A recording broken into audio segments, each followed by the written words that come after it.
I have been fitting dentures for a long time, and there is one sentence I hear more than any other. Damien, I think I'm too old for that. Here is the part that made me start writing this down. I hear it from patients who are 52. I hear it from patients who are 71. I hear it from patients who are 88. The number changes, the sentence never does. When every single person from 50 to 100 gives you the same reason, the reason isn't age. Age is what we reach for when the real feeling is, this is a big decision and I'm not sure I'm allowed to make it for myself anymore. So let me take the age argument seriously because it deserves a real answer rather than a pat. One arithmetic runs the opposite way to how it feels. The unspoken logic is, I don't have enough years left to justify the investment, but run it honestly. Whatever years you have, 5, 15, 30, you are going to spend them somewhere. You will spend them either with a lower denture that moves when you eat or with one that doesn't. The choice was never implants or nothing. The choice is the rest of your life with the problem or the rest of your life without it.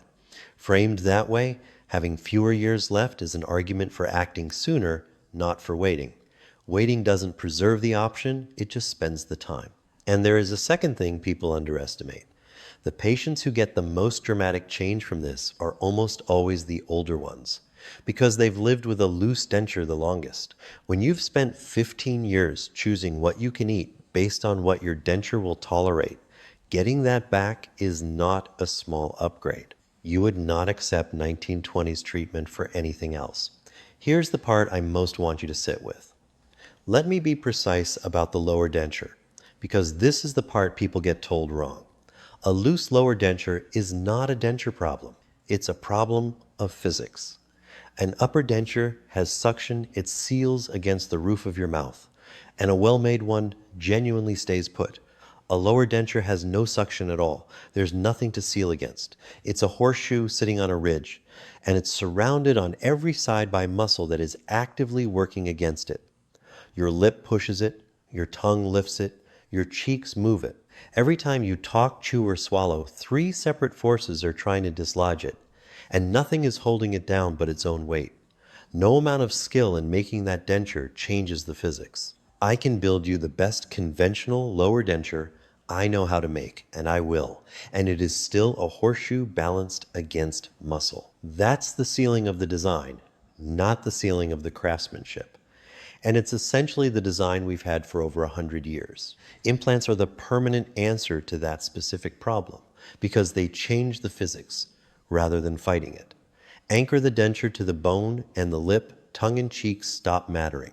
Now imagine your doctor said you needed a cardiac procedure or a hip or cataract surgery and then told you they'd be using the 1920s technique. You would walk out. Nobody accepts century-old treatment for a heart, a hip, or an eye. We accept it for teeth because dentures are the one area where people were never told the technology moved. It moved. Implant retained dentures anchor the denture to your jaw instead of balancing it against muscle. The lower denture stops being a horseshoe you're managing and starts being teeth that are attached to you. For most people, that's 3 implants on the lower and 4 on the upper. You are not being extravagant by wanting that. You are declining a 100-year-old solution the same way you would for any other part of your body. But I've managed this long.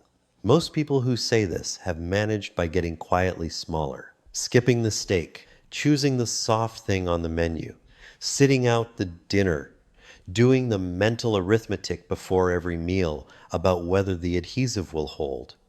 That is not managing. That is paying for the problem in a currency that doesn't show up on an invoice. You worked for decades. You raised people. You paid into things. The idea that comfortable teeth are an indulgence you haven't earned is frankly backwards. And I say that as someone who has watched a lot of people give themselves permission far too late. What actually decides eligibility? And it isn't your birthday. To be straight with you, there is no upper age limit for implant dentures. What matters clinically is healing capacity, bone, gum health, and stable general health, not the number on your birth certificate. Patients in their 70s and 80s routinely do very well. Some things genuinely change the plan.